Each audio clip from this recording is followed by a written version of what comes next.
ఏదైతే 42% BC reservation ని ఏకగ్రీవ తీర్మానంతో అన్ని పార్టీలు కలిసి అసెంబ్లీలో తీర్మానం చేయడం జరిగిందో దానికి సంబంధించి మాధవరెడ్డి అనే అగ్రవర్ణాలకు సంబంధించినటువంటి వ్యక్తి పోయి హైకోర్టులో స్టే తీసుకురావడం జరిగింది. దీన్ని బీసీ సంఘాల ఐక్యవేదిక నుంచి మేము తీవ్రంగా ఖండిస్తా ఉన్నాం.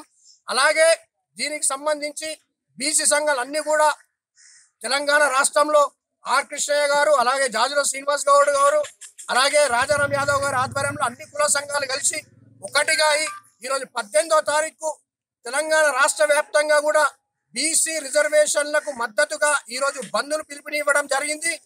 దానికి సంబంధించి బోధన్ నియోజకవర్గంలో కూడా ఈరోజు బంద్ కోసం మేము అన్ని కుల సంఘాలు అన్ని పార్టీలలో ఉన్నటువంటి బీసీల అందరం కూడా ఐక్యంగా ఈరోజు జెండాలని పక్కన పెట్టి ఒకే ఎజెండా 42% బీసీల రిజర్వేషన్ ఏకైక ఎజెండా తోటి ఈరోజు అందరం కూడా ఈ బంద్లో పాల్గొనడం జరుగుతూ ఉంది. దీనికి సంబంధించి అన్ని ప్రైవేట్ స్కూల్స్, కాలేజెస్, అలాగే వాణిజ్య వ్యాపార సంస్థలు, అలాగే ఆర్టీసీ డిపో, ఆర్టీసీ కార్మికులు అందరూ కూడా మాకు పూర్తి మద్దతుగా ఈరోజు వాళ్ళందరూ కూడా స్వచ్ఛందంగా బంద్ చేయడం జరిగింది. వారికి మా బీసీ ఐక్యవేదిక నుంచి వారికి ప్రత్యేక ధన్యవాదాలు తెలియజేస్తున్నాం. అలాగే ఈ బంద్ను సాయంత్రం వరకు ఇలాగే కొనసాగించారని మరొక్కసారి వారికి విజ్ఞప్తి చేస్తా ఉన్నాం. బోధన్ పట్టణంలో బోధన్ నియోజకవర్గానికి సంబంధించి బోధన్ నియోజకవర్గం బీసీ సంఘాల ఐక్యవేదిక ఆధ్వర్యంలో బోధన్లో ఈ బంద్ పాటించడం జరుగుతూ ఉంది. అన్ని కుల సంఘాలు కలిపి ఈరోజు అన్ని పార్టీల నాయకులం అందరం కలిసి ఈరోజు ఈ బంద్లో పాల్గొనడం జరిగింది. అలాగే ఆర్టీసీ కార్మికులు కానీ, ఆర్టీసీ డిపో యజమానులు కానీ, అలాగే వాణిజ్య సంస్థలు కానీ, విద్యా వాణిజ్య సంస్థలు కానీ అన్ని కూడా ఈ బంద్లో స్వచ్ఛందంగా పాల్గొనడం జరిగింది.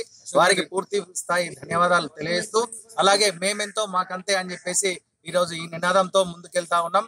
రానున్న రోజుల్లో ఈ ఉద్యమాన్ని ముంగటి తీసుకెళ్లి ఇంకా బీసీ రిజర్వేషన్ తీసుకునే విధంగా, మాకు రిజర్వేషన్ వచ్చే విధంగా 42% రిజర్వేషన్ ఢిల్లీకి తీసుకెళ్లి అఖిలపక్షాన్ని తీసుకెళ్లి, అలాగే తమిళనాడులో 67% ఉన్న రిజర్వేషన్ మన తెలంగాణలో ఎందుకు కాదు? తమిళనాడులో జయలలిత ఆ రోజు కాంగ్రెస్ ప్రభుత్వాన్ని ఏదైతే మెడల్ వంచి ఆ రోజు 67% రిజర్వేషన్ అమలు చేసుకున్నదో, ఇక్కడ కూడా అట్లా రిజర్వేషన్ ను కేంద్ర ప్రభుత్వాన్ని మెడల్ వంచి రిజర్వేషన్ అమలు చేసుకునే విధంగా చేయాల్సిందిగా మేమందరం కూడా కోరుతా ఉన్నాం. రానున్న రోజుల్లో ఇంకా ఉద్యమాన్ని ముందు తీసుకెళ్లాల్సిన అవసరం ఎంతైనా ఉంది. జై బీసీ.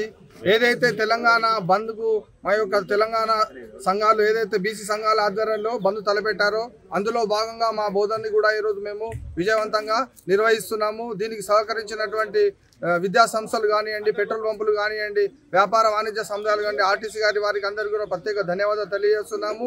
ఏదైతే మా బీసీలకు 42% రిజర్వేషన్ కల్పించారో దాన్ని తొందరగా చట్టసభల్లో దాన్ని పెట్టి దాన్ని బిల్లుని పాస్ చేసుకొని మా యొక్క బీసీలకు నోటికాడ ముద్దని తీసుకుపోకుండా అందరూ కూడా మా యొక్క బీసీలకు సహకరించి అన్ని రాజకీయ పార్టీలు కూడా సహకరించి మమ్మల్ని మా యొక్క బీసీలను అన్ని విద్యా రాజకీయ రంగాల్లో కూడా ఏదైతే అనుగదొక్కుతున్నారో అందరినీ మా యొక్క బీసీలను ముందుకు తీసుకెళ్లడానికి ఈ యొక్క చట్టాన్ని తీసుకురావాలని మేము కోరుతున్నాము. జై తెలంగాణ.